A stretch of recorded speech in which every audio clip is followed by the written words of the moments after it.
It is official, JJ McCarthy now has the keys to the Minnesota Vikings franchise. So in today's Madden 25 rebuild, I am rebuilding the Vikings around their new starting quarterback and hopefully get the team their first Super Bowl in franchise history. The Minnesota Vikings, a very fun team, maybe one of the best rosters in the entire NFL. And it's actually kind of crazy that I'm getting this video out to you guys. It has been one crazy week. I graduated, I moved out. You can see the background. It's completely different, and the lighting has been really hard to figure out how to just even make my face appear somewhat on camera. It still doesn't even look great, but for now, this is what we're going to have to roll with. I've also came down with a cold. I can't hear out of my left ear. There's a lot of things going on right now, but you know what?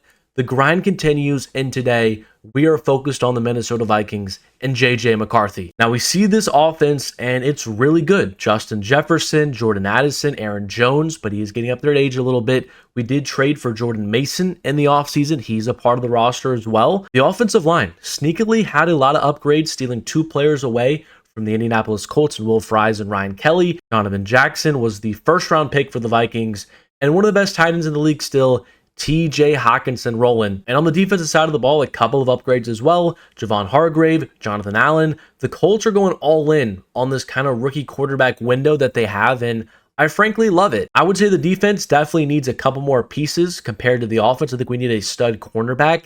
Stephon Gilmore was their cornerback one last year, and they didn't bring him back. His play kind of declined towards the end of the season, so we're gonna have to find a new corner. We're probably gonna have to get somebody on the defensive line eventually because these guys are getting up there in age a little bit. But Jonathan Greenard, Andrew Van Ginkel, and Dallas Turner for the next several years, we'll have them as our pass rush. And also in the secondary, Harrison Smith, he's not playing for much longer either, so another player we're going to have to replace. In year one, I am just going to run the offensive and defensive playbook for the Vikings, and we'll see how they both perform for us in year number 1. And this is kind of unbelievable, but through the midseason point, we're 0-6, and it looks like both of our offense and defense are really bad. I don't quite understand why, but for some reason, we're just one of the worst teams in the league. We've only got 6 players to negotiate with and $52 million, so plenty of cap room. Byron Murphy, I'm going to have him come back on a deal. I'm pretty sure the Vikings signed him in real life, but I guess the contract was not updated, so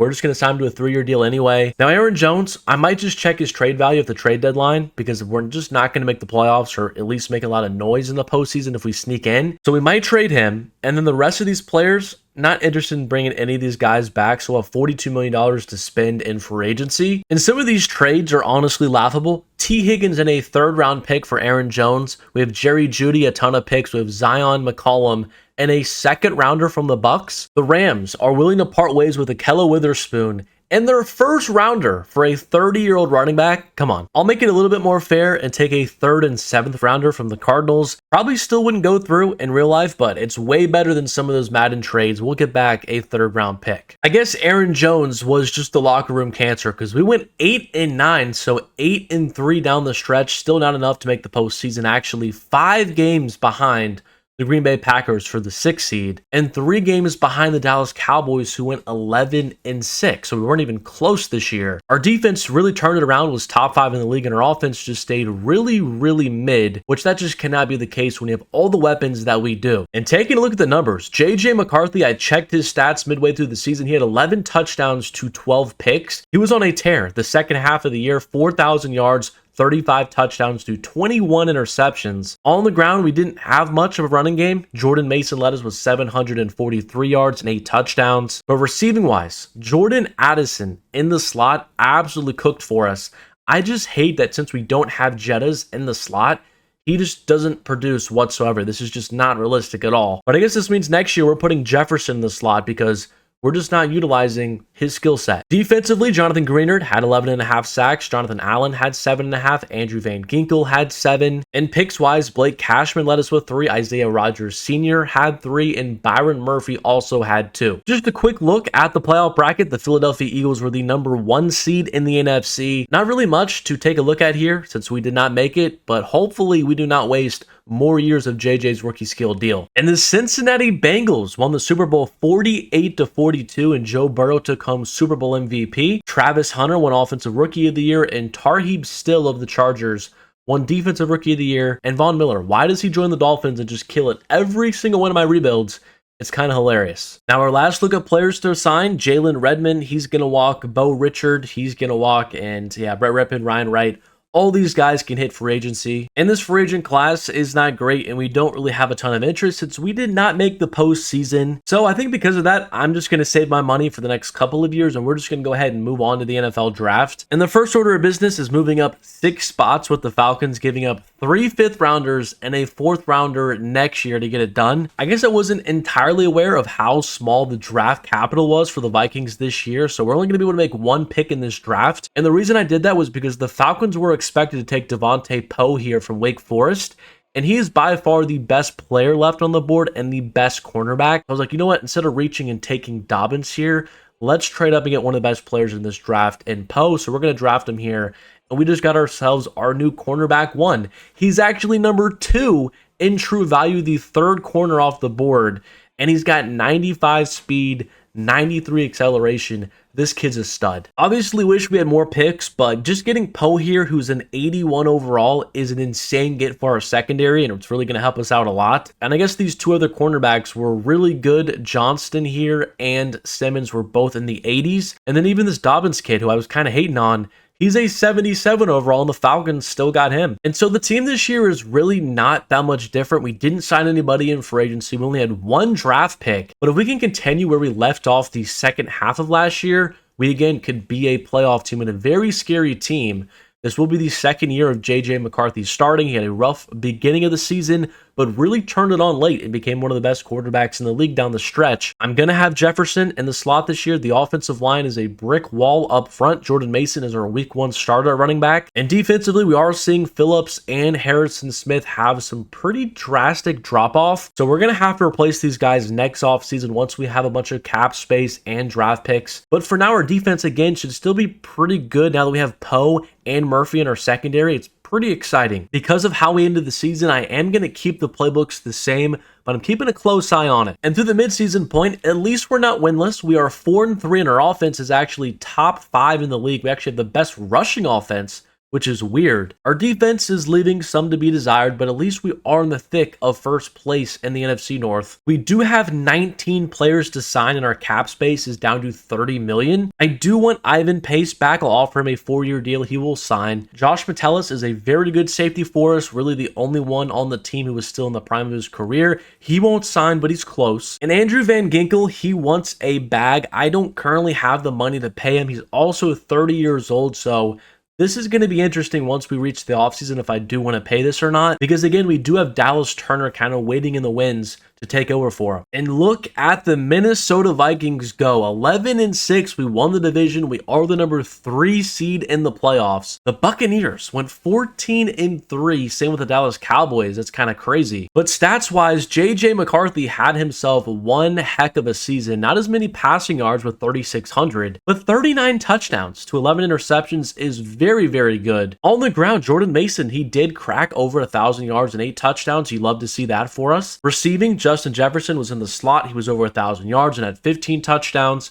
Addison, Hawkinson, Rondell Moore all had good seasons. And defensively, not a ton of sacks this year. Jonathan Greenard led us again with 10. Jonathan Allen had 7.5. Andrew Van Ginkel had 7. But we forced a lot of turnovers, and look at our rookie here, Devontae Poe, with 5 interceptions as a rookie. Is that defensive rookie of the year range? I think it could be. But we've got a rematch against the Rams. They were the one that took down the Vikings in real life this past postseason. And then if we win that, probably a matchup against the Buccaneers unless a big upset happens. But here we go in Minnesota. I really want to get off to a fast start in this playoff game, as it's the first for JJ McCarthy, kind of get the nerves out of him a little bit.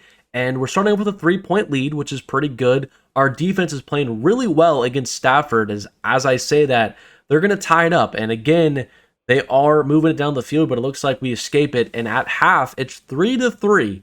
Not much scoring going on in this game. Kevin O'Connell and JJ need to pick it up. It's 6-3 now. Let's get our first look at this offense and some JJ McCarthy gameplay.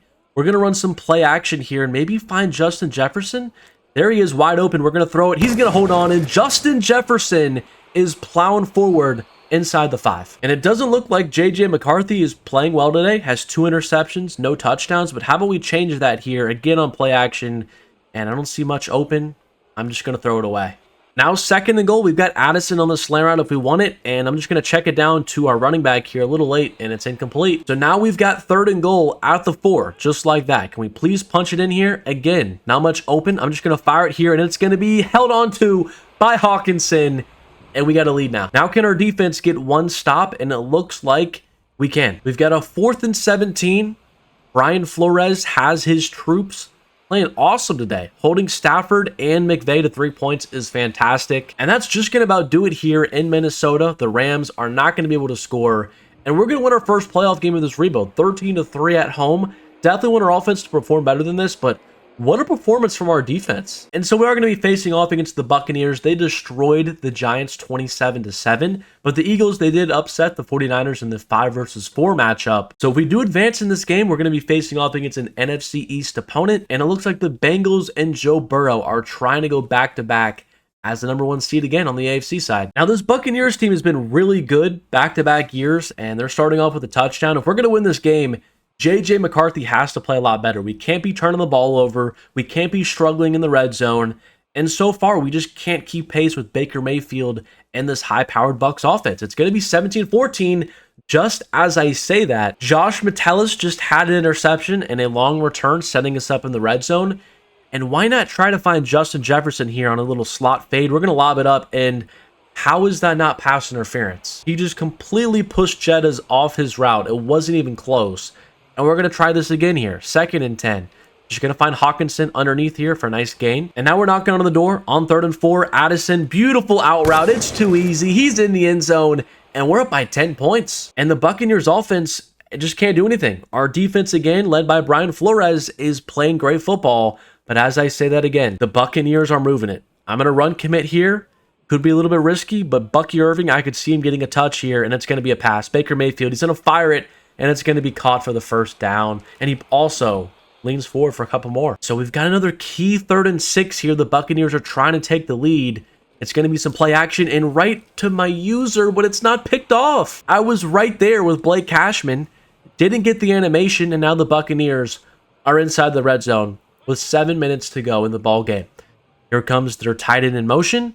And it's going to be a handoff to Bucky Irving, and he's going to pick up just a few. 2nd and 7, it's going to be another handoff to Bucky, and he's going nowhere. Another key 3rd down for this defense. We're going to sit back in his zone. Probably not what Flores would do here, but we're going to do it anyway. Trying to guard up, and he's going to the end zone, and it's caught. I thought he was maybe out of bounds, but it's caught. But JJ McCarthy, he's already got us inside the red zone with 3 minutes to go. He's playing a lot better today. Underneath again, caught by Jettas inside the 10. I'm fine taking this inside 2 minutes, but we'll see what McCarthy can do here. Underneath again, it's caught by Jefferson, and this duo is cooking. But Baker Mayfield's got 57 seconds and 2 timeouts to tie this game up, and Andrew Van Ginkel just absolutely obliterated their right tackle. The Bucs had to burn another timeout, so they have a 3rd and 20 here. Our pass rush has been relentless. Again, Baker under some pressure. Another check down. This time, though, Bucky Irving almost picked up the 1st down. I think he did. He picked up the 1st. A 22-yard completion. I got confused. What was the field goal line and what was the 1st down marker? And so now the Buccaneers are in prime position to get a field goal here. What a devastating play from our defense. We had Baker under duress, and he checked it down for 3 yards. And Bucky, we just couldn't tackle him. Again here, it's going to be out of bounds. So 3rd and 5, I don't think they would attempt a field goal from here. So we can force into completion or do something. We could get him off the field. Baker under some pressure. It's incomplete. And they're not going to kick the field goal. So they have one last play here to get in field goal range. We're not going to send a blitz. Baker is going to fire it. And Chris Godwin caught it. I don't really know what they're doing. I don't know why they're not just spiking the football. But Baker, he's going to run out of time. What are the Buccaneers doing? What is Baker Mayfield doing? They just ran out of time, and that's the ball game. Why didn't they just spike the football and kick the field goal? I don't know, but it's just some Madden cheese that I'm going to take because the Vikings are moving on to the NFC Championship game. But JJ McCarthy had himself a game. 300 yards, 82% completion, and 4 touchdowns. And the Dallas Cowboys, their dream season stays alive as they defeat the Eagles by 1 point. And now we have to go to Jerry's World to face off against Dak Prescott, who might have had like an MVP season, if we want to make our way to the Super Bowl. I mean, take a look at these stats. 4,800 yards and 53 touchdowns. I just did a Cowboys rebuild and Dak wasn't playing like this for me. Regardless of what happens here, it's been one great season for us. So much improvement from missing the playoffs to making the NFC Championship game. And we're actually going to start off with a 14-0 lead at Dallas. Can we really pull this off in year number 2 and make the Super Bowl? The Cowboys are driving to potentially tie the game, and they are going to here. And Dak has this Cowboys offense rolling now as they're inside the 30, looking to score another touchdown and have 21 unanswered. But it's not going to happen on this play as we bottle up the run. But our offense has been pretty disappointing again. 14 quick points, and then outside of that, we haven't done anything this second half. But I'm going to run commit here, which might not be smart. Are they really going to run it 3 straight times? And it looks like they do, and we got them bottled up again. The Cowboys are going to have to settle for a field goal, which leaves the door open for JJ McCarthy and our offense to respond or go get a touchdown and win this thing. And we did answer the call. We're approaching the red zone, but we have a 4th and 2 here. Instead of kicking the field goal, I'm going to be aggressive and go for it. We've made it this far. Let's do something pretty ballsy. And we're going to have Jefferson. It just wasn't open. It just wasn't open, man. And now our defense has to get a stop, but we did. We did get a stop. We've had just over 2 minutes, a 3rd and 6 here. Obviously 4-down territory. And Jefferson's one-on-one coverage. Go get it, Jettas. And Jefferson, he didn't even jump. We've got the best receiver in the game. And he's not jumping in crunch time. But now 4th and 6, Hawkinson underneath. He held on, and it's just barely a first down. I really just want to lob one deep and run under it, catch a touchdown. So I'm going to foreshadow it here. Cue the music. 1st and 10, right before the 2-minute warning. We've got Jettas, one-on-one coverage. Go get it, Jefferson. And Jettas is going to hold on and catch it. And we're inside the 30. And now we can take some time. We've got 3 timeouts. We've got 1 minute and 56 to go. And we're not that far from actually even tying this game up. As Jefferson again, 7 yards. Gonna try and catch him off balance here with a running back screen to Mason. Just got that pass off, and Mason following his blocks very nicely. And Jordan Mason is in the end zone. And did we score too quick? Did we score too quick? 1 minute and 12 and 3 timeouts for the MVP of the league. Dak Prescott dropping back. He's gonna fire it for 2 yards, and he didn't even get out of bounds. They're not gonna use a timeout. Gonna go no huddle here. We will take those all day long. Just running the clock out, that's fine. And again, another check down. I don't know what Dak is doing. Playoff Dak is here, I guess. He's really confused. He's going to throw another check down, this time picking up the first, but still a long way to go. He's got CeeDee Lamb and George Pickens, and he's thrown 3 straight passes to Jalen Tolbert.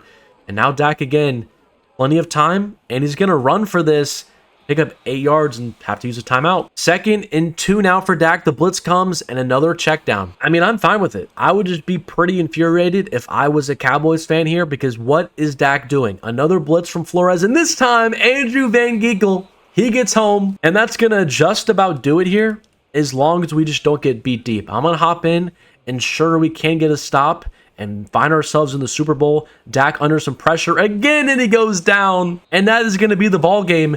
2 straight sacks to end the game, and JJ McCarthy has led the Vikings to a Super Bowl in his 2nd year, or I guess we could say his 3rd year, beating 2 14-win teams in back-to-back games on the route there. And this is a scary sight. The Cincinnati Bengals are trying to go back-to-back. They defeated the Baltimore Ravens 31-26.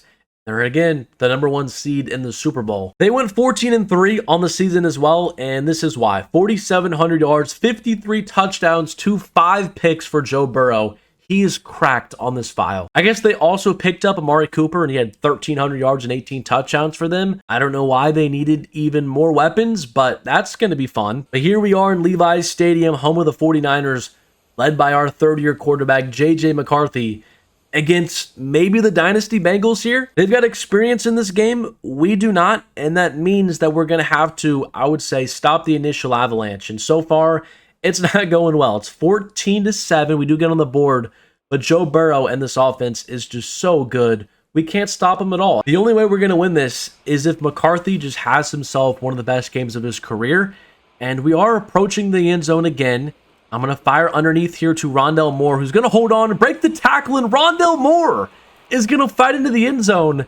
What a play from our 3rd receiver. And can our defense finally get a stop against this Cincy team? It looks like we do. And our offense is going to capitalize 21-21, but the Bengals are trying to respond at the 23-yard line. Here comes Jamar Chase in motion. Burrow's in the shotgun, and he's going to fire underneath here. Please make the tackle, and Harrison Smith blows him up. They're going to settle for 3, and JJ McCarthy has his first and goal. We can take a lead here with less than 5 minutes to go. Underneath, another slant out to Addison, and it's caught for a touchdown. 28-24. But Joe Burrow just has this Bengals offense humming. We can't stop them from going up and down the field. We're going to bring a blitz here. Burrow under some pressure. He's going to fire it. And there's Jamar Chase. They don't need to snap this before the 2-minute warning. I probably wouldn't if they want to take some more time off, but it's going to be a handoff to Chase Brown, and he's going nowhere. So now we've got a 2nd and goal at the 4. Can we stand tall? It's going to be another run to Chase Brown. He's going nowhere. He picked up 1 yard. We didn't use a timeout there, which I don't agree with. And now Burrow in the shotgun's going to fire it, and it's caught by Jamar Chase. And now we're going to tune in to JJ McCarthy. 117, 3 timeouts, down by 3 in the Super Bowl. What do you have for me? First pass to Hawkinson for a first down. McCarthy on the day has 310 yards and 4 touchdowns. He's one away from having one of the best performances of all time in the Super Bowl. Under some pressure here, just barely got that away. 2nd and 10 now. 1:07 left in the game. McCarthy's going to run for this. He's got a first down. 3rd and inches. We have to burn the timeout, though. I guess we're really around 10 yards away from field goal range. I was kind of thinking touchdown because of how much time we had, but I mean, we are close to field goal range. McCarthy going to fire it, and it's going to be caught by Jefferson. He turns it upfield. We're at the 41. I think one more first down, and then we just take a couple shots at the end zone. But McCarthy, again, dropping back. Plenty of time. Going to try and run for it, and McCarthy, only 1 yard. I do not love that play at all. I'm probably throwing that one away. But again, dropping back. McCarthy's going to fire it down the field, and it's going to be broken up. Jordan Addison had his step, but a great play from their DB. And now I just want to pick up some yards here to get a manageable field goal. We can't take a sack, McCarthy. He's going to run for it, and JJ picks up a good gain here. Just because the time management with the sim is so bad, I'm going to hop in here and take a couple of shots at the end zone and see if we can make some magic happen. 1st and 10 at the 29-yard line. We do have Jefferson. He's open, and Jetta's, he's going to drop it. Oh my goodness. I thought we just had a game winner in the Super Bowl. But now he's out. We've got Addison in his position, and Addison's open. Addison gets to the football. Addison, he's in the end zone. And with 9 seconds to go, JJ McCarthy is ice cold. He's hype. And the last gasp for Joe Burrow in this Bengals offense, he's going to be hit as he throws, and it's going to be almost caught. But that's the ball game. The Minnesota Vikings, in dramatic fashion, come back and win 35-31. And get ourselves our first Super Bowl trophy in year number 2. I mean, take a look at this quarterback battle. McCarthy was 24-30 for 347 yards and 5 touchdowns. And JJ, he did win Super Bowl MVP, and surprisingly, Dak, he won MVP over Burrow. I think their stats were really close, just less picks for Burrow, but it did go to Dak, who also won Offensive Player of the Year. But winning the Super Bowl this quickly, I want to try and build like a dynasty here for the Vikings. We've got $63 million in cap room, obviously going to accept the 5th-year option on Addison. Andrew Van Ginkel was great for us down the stretch, but already regressing as an 83 overall. Probably just going to let him walk. Ty Felton, his contract really shouldn't be up right now. I kind of messed that up, but we're just going to give him a 2-year deal now and get him back. And I think outside of that, we're fine heading into free agency with $56 million, and we're going to try again to add some more pieces to this team. And this class, again, is not great. James Cook is the best player, and he has no interest in playing for us. I don't know why nobody does. We just won the Super Bowl and nobody wants to play for us. Harrison Smith did also retire, so we really need a free safety badly, and our defensive line is aging really quickly with Harrison and Hargrave, even Jonathan Allen. Poe is luckily a 90 overall superstar X Factor, but if we're going to build a serious dynasty, we got to find a free safety, and we've got to hit on a couple more draft picks. But there honestly just isn't anything on the free agent market for free safety, so we probably just can't sign anybody. I mean, defensive tackle, there's not really anybody. Right end and left end, it's just kind of a bunch of Jags. I guess we can sign Dayo Odeyingbo to a 3-year deal. He's fairly cheap. He is better than Harrison Phillips as well, so we'll just sign him. And then why not the best punter on the market as well, in AJ Cole, to help us whenever we have to punt, which is not much. And we got both of them. We're ready to head to the draft, and we still have $40 million to spend, but we just don't have anybody to pay. Now, here in the NFL draft, we have an interesting decision to make here. We don't really need a cornerback. But Jalen Pettis out of Oregon is a top 5 talent. I don't know how we have the book on all of these cornerbacks. I guess the Vikings just have elite scouts. But this kid is 5'10", 189 pounds, and he's elite all across the board. A 4.3 40-yard dash. The cornerback we drafted last year ran a 4.29, so we're going to have the fastest cornerback duo in NFL history. I think I just have to take him here. He's the best player on the board. Maybe can convert him to free safety if we really need to, or even Byron Murphy. But he's too good to not take here, and we're going to get him, and he's the number 5 player in the entire draft. 95 speed, hidden dev. Welcome to Minnesota. And now here in the second round, we really need help on our defensive line. And Gilbert Beverly from Alabama, 6'5", 314 pounds. I think he's going to be the pick. And his physicals aren't great, but for his size, I mean, that kind of makes sense. I'm more impressed with the skills. A, tackle, A, play rec, and then B, power move, finesse, and block shed is pretty good with the last pick in the second round. We're going to take him here, and he's number 30 in true value, so another really good pick for this Vikings team. And now here with the Cardinals' third round pick, we don't even need a tight end, but Keegan Kramer. He looks ridiculous. Elites all across the board in great strength, along with an A deep route run, an A medium route run, and A awareness. This guy might be like the next Travis Kelce. So we're going to draft him here, and hopefully he's a stud. And he's number 46 in true value, 87 speed, 87 acceleration, great size. We got JJ yet another weapon. And the reason I felt comfortable doing that is because we also have another third round pick here, our own. And Kevin Whitworth from Vanderbilt is probably going to be the pick. His physicals are pretty good for the end of the third. His skills with A, play rec, B, pursuit, A, hit power is also pretty decent. And he's number 65 in true value, yet another home run pick for us in this draft. 85 speed, 89 acceleration. He's going to help us out a ton. And the draft recap is absolutely money. Pettis, a 79. We have Beverly, another day one starter for us, a 75. This tight end and linebacker, also really good. And then 3 7th round picks. We don't really care much about those. And the team in year number 3 is just so good. JJ McCarthy, after winning Super Bowl MVP, is now a superstar dev. Addison and Jefferson, one of the best wide receiver duos in the league. Now Hawkinson and Kramer as our tight ends. The offensive line is still really good. We are seeing some regression from Fries and Kelly, but I still think enough to get us a couple more years. But defensively now, it's really exciting with Beverly and Pettis stepping into starting roles. We have also Whitworth as kind of just a backup linebacker for us. I moved Byron Murphy to free safety. He still remains an 88 overall, so I do like that move. But we do have 2 young boundary cornerbacks this year in Poe and Pettis, so hopefully they can latch on and get things going pretty quickly. But I do think this is the best iteration of this Vikings roster. We have a 92 overall offense and an 85 defense. Hopefully that rises close to the 90s with all of our young players by the end of the year. And through the midseason point, we are 4-3 again, but on a 2-game losing streak, which is not good. Our offense and defense are both top 10 in the league, maybe just kind of a slow start for us again. But the NFC is kind of stacked this year. The Eagles are 7-0 and the Giants are 6-1. But we've got a few players to negotiate with and $77 million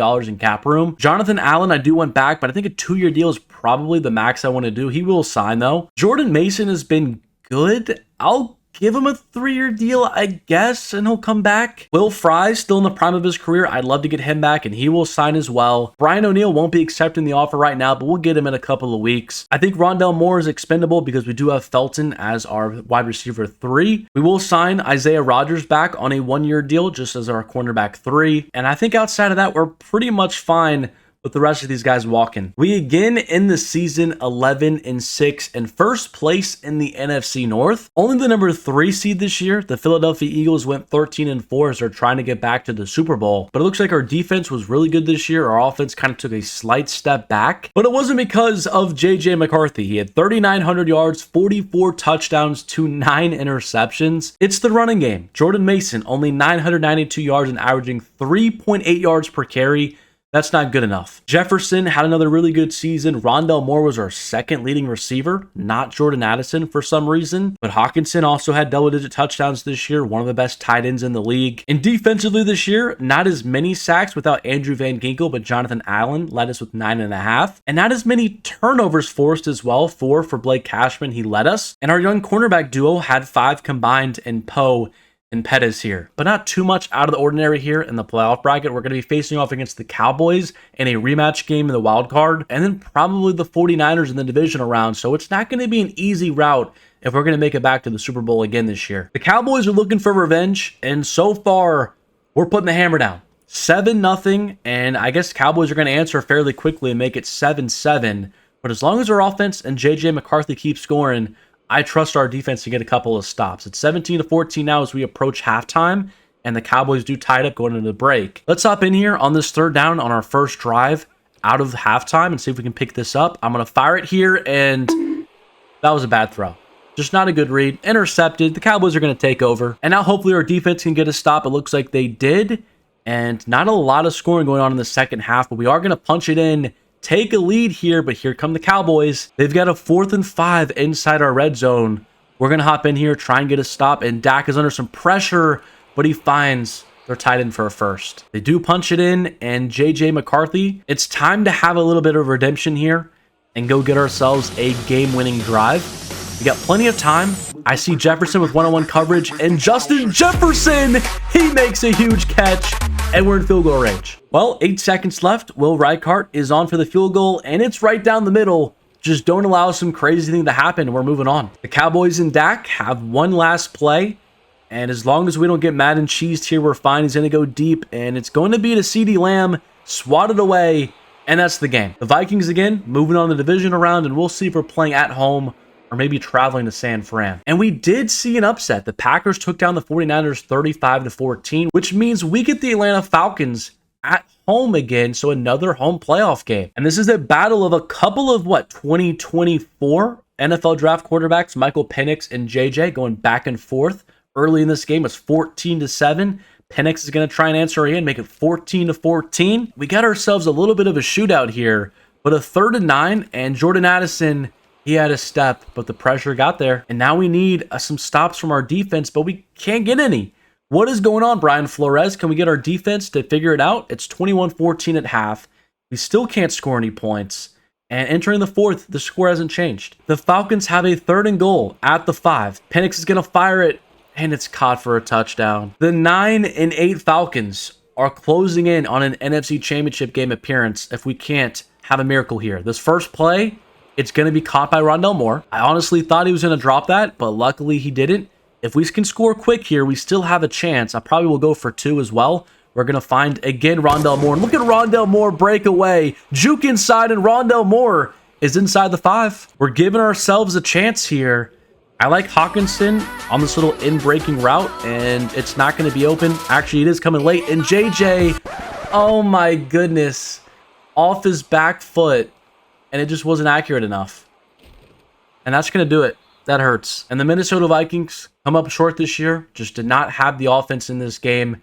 We got to find a running back next year. And the season recap, the Kansas City Chiefs once again won the Super Bowl 40-28 against the Eagles in a three-peat. Josh Allen won MVP and Offensive Player of the Year. No love for my man JJ. We've got $37 million in cap room, and we got to accept these 5th-year options on McCarthy and Dallas Turner. But Rondale Moore, I'm going to let him hit free agency. Same thing with Mekhi Blackmon. Logan Hall we signed as a stopgap. I'll probably let him walk, and I don't think really any of these other players we need to bring back. We do have Micah Parsons here on the free agent market. He also is interested in playing for us. I kind of want to do this just for fun. We'll give him a 4-year deal and around $21 million a season. Well, never mind. I guess the Bengals just have all the cap space in the world because they got Parsons while paying Chase, Higgins, and Burrow. I guess we can give DeForest Buckner a 1-year deal, just some more depth on our defensive line. And I guess we do need to bring back Ryan Kelly because we don't have a center, and we might as well just give him a 1-year deal for him to come back. We got both of them, some older veterans, not a big splash in free agency, but now another draft to add potentially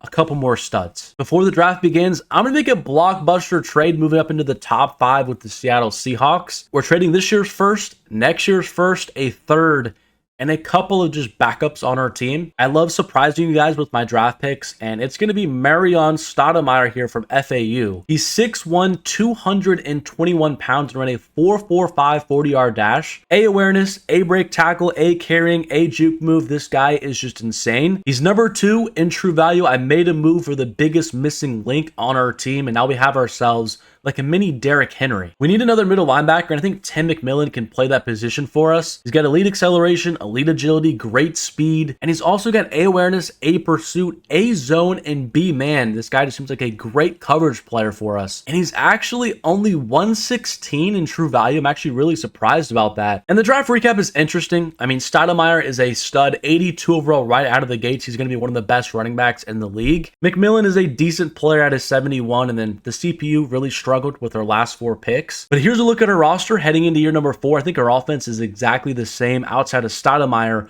who I think is going to be amazing right out of the gates. We did sign Stephon Diggs as kind of a depth piece for us, an 83 overall, kind of just slot receiver. And defensively, it's a lot of the same faces, but I did sign Rashawn Gary and Logan Wilson to just be some stopgap veterans for us this year. We're an 89 overall team, 91 offense, 87 defense, and we're on a quest again to make it back to the Super Bowl and reclaim what is rightfully ours. And through the midseason point, it's our best start to a season, 5-1, and our offense and defense are both top 5 in the league. We do have a lot of players to bring back and only $41 million in cap room, and we honestly can't do a ton because we have to pay JJ McCarthy in 1 year, which means this is kind of like the last dance with Hawkinson and probably Byron Murphy, 2 older players for us. I do want to bring back Jordan Addison, one of the best receivers on the league. We will get a deal done with him. But I think outside of that, we're probably going to let go of Hawkinson, Murphy, and Greenard after this season. And the Minnesota Vikings, our best season to date, going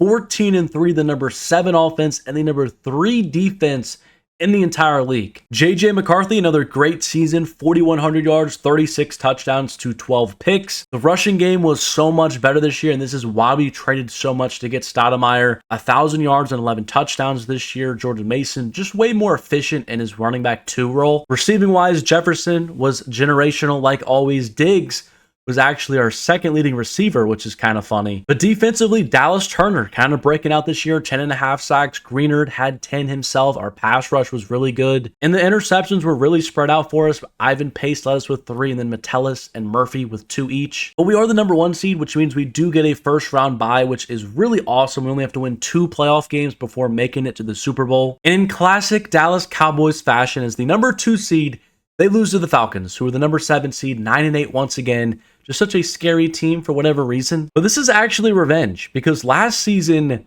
the Falcons were the ones that kicked us out. And so far, we're starting off with a good 7-0 lead.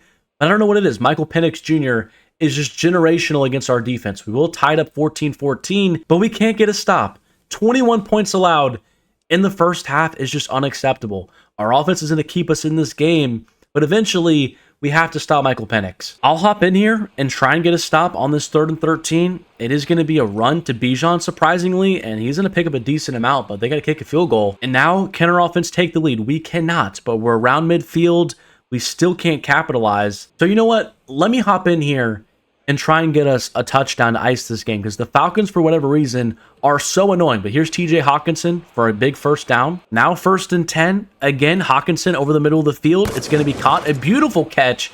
And we're inside the 10. I want to take some time off the clock just because of how Michael Penix be moving against our defense. But here's Stoudemire, actually our first look at him. I kind of forgot. But we really added a Derrick Henry clone to already one of the best offenses in the league with Jefferson, McCarthy, and Addison. It's pretty unbelievable. And we're in the end zone. Stoudemire is just a stud. But can we stop Michael Penix? That is the question that 60,000 people have. I think, what, US Bank Stadium in Minnesota? But Penix under some pressure here. He can't escape. And he's going to take a huge sack. And that might have cost them the game. I don't know what he was thinking there. Under pressure again, but he's going to loft one deep.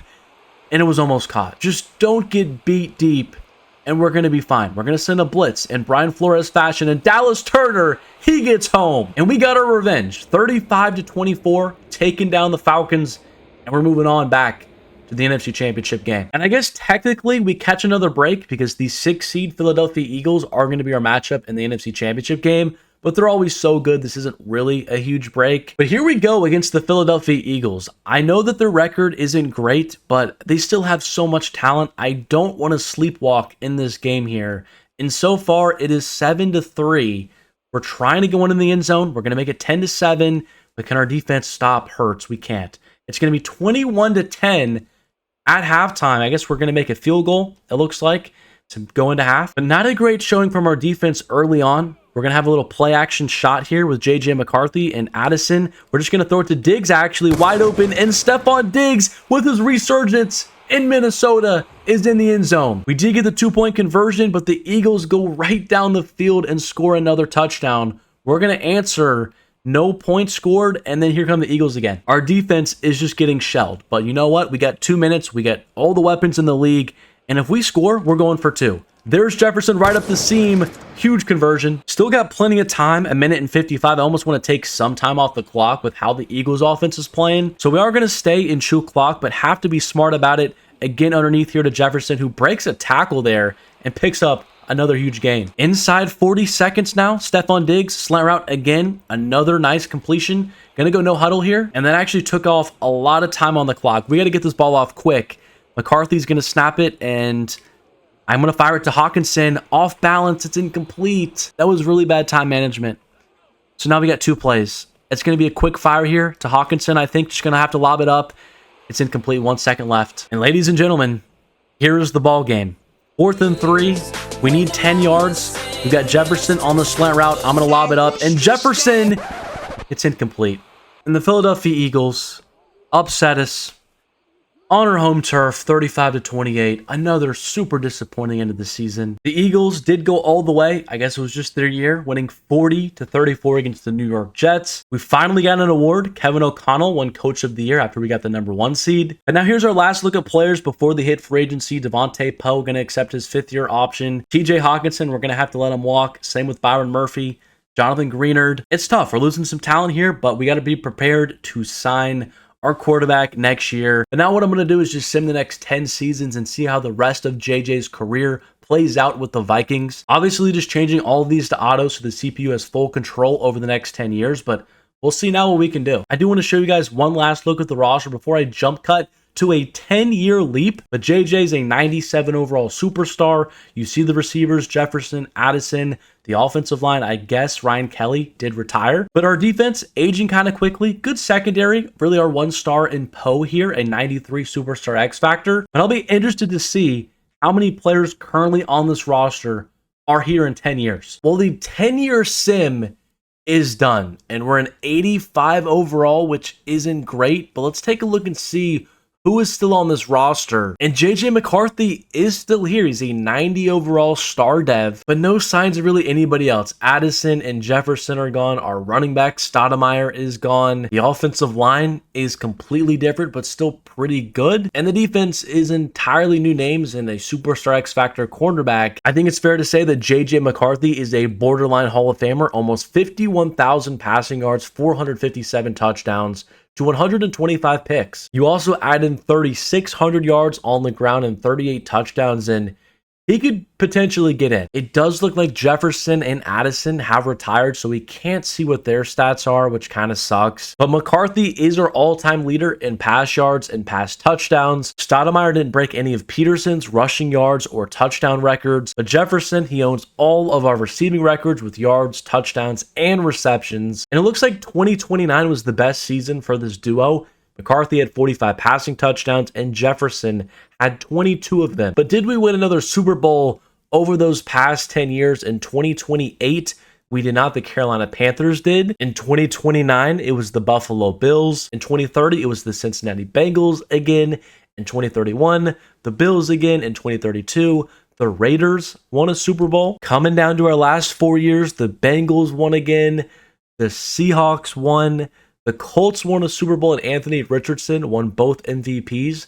And the final year, the Cardinals won with Joe White at quarterback. So we unfortunately did not. But that isn't going to do it for today's rebuild. It took a lot to get this video out. I'm just routinely coughing. Could barely get a sentence out without just absolutely coughing a lung out. But hopefully you guys enjoyed the video, and my setup behind me is not too bad.